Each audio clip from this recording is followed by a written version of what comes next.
conscience of the people's wrath. My good friend MVI7673, for whom I have such great respect, this morning in his speech, it has somewhat. Now will you please stop this?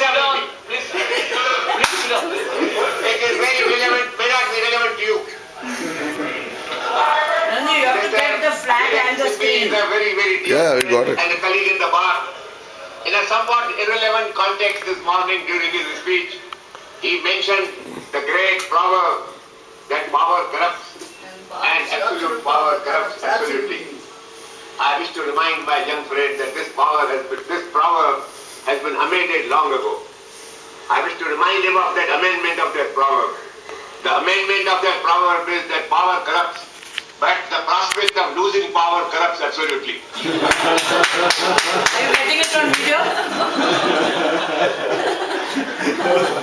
So now it is, we are meeting a situation of that tragic kind with which we have to deal with. But sir, there is another aspect of this corruption, that while this corruption was growing by leaps and bounds, what else was happening to the most important and prestigious investigation agency of the country? I am talking of the CBI. Sir, the CBI was born and it owes its origin to some corruption that came to light during the years of the war. Many people had made large illicit profits and they had to be hounded out and punished.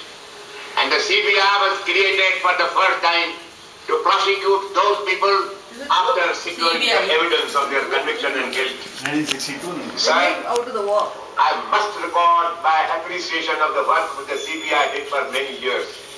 I have seen their investigations in the early years of my practice at the bar. They never arrested people. They never practiced third degree against anybody. After completing their investigation in the most lawful manner, they would submit a charge sheet to the court, tell the accused that you tomorrow come and appear in court, we are submitting a charge sheet against you. Sir, that reputation no longer exists. And I wish now to tell you what the state of that CBI today has become. And one of the most important points which I wish to make is what should be done to the CBI. What should be done about the CBI. And in my detailed note, which I have in the report that was submitted to you by the Lokpal committee, I have written almost a long 3-page essay on the distressful state of affairs so far as the most important investigating agency is concerned in this country. I had respect for it once upon a time, and today I am so utterly disappointed. But I realize that we cannot put out the CBI. The CBI has to exist as a private investigating agency in this country. The question is, what do you do about it? Why has it happened? I believe that you must, sir, read with me 2 paragraphs. I want to inform the House about 2 judgments delivered by the Supreme Court. One in the year 2000. Hanging like this. In which they said the media had to explain this averment made in paragraph 18 of it. It really is wanting to convey to the court to the non-availability of Part 2 files, so on and so forth. After going into it further, they said that apart, the explanation given the second affidavit of the CBI don't blame me. also discloses the sad state of affairs prevailing in the organization.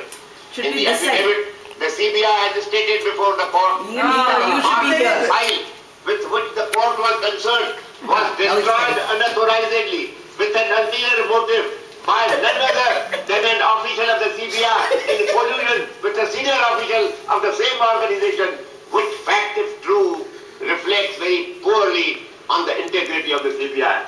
Sir, this is 2000. The Supreme Court, I don't wish to bother the House with the facts of the sordid facts of the case. This is 2000. But this follows another 1996 judgment, and that 1996 judgment was perhaps more vitriolic than even the 2000 judgment, in which they said that the High Court has disbelieved the version of the CBI and has criticized it for suggesting such a funny explanation. A biased investigation of the type at hand from the CBI has indeed pained us because people of I this went to country Pachipa's grounds to listen to Anna as well. He went to somewhere else and he passed it there and he went to and shouted, "Hey!" all that.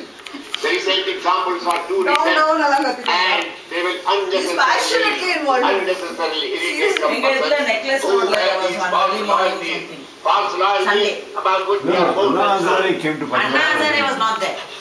No, he cancelled the Hyderabad. CBI But people gathered in support of we Anna can't do Hazare. away with the CBI. Sunday morning Whatever necklace force who to- substitute in its place will also by some other name remain the CBI of the country.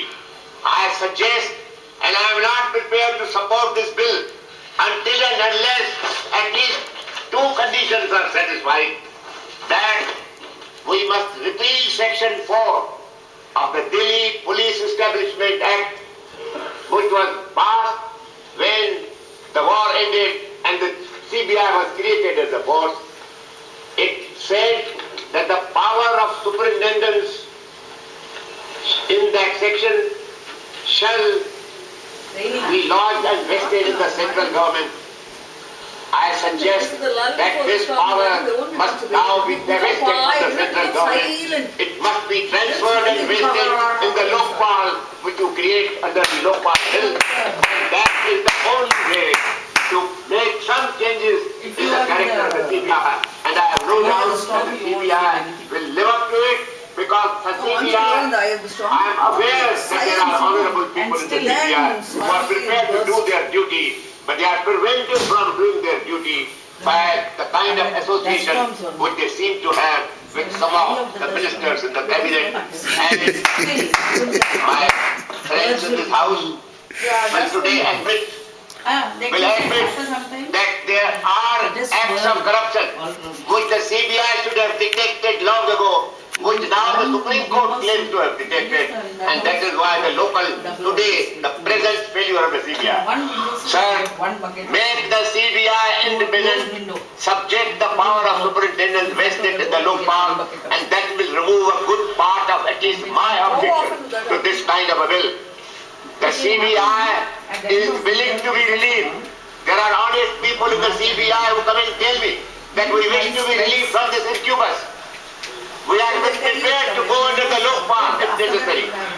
But, ladies and gentlemen, somebody must make up his mind and to speak the truth and say that the CBI should remain an independent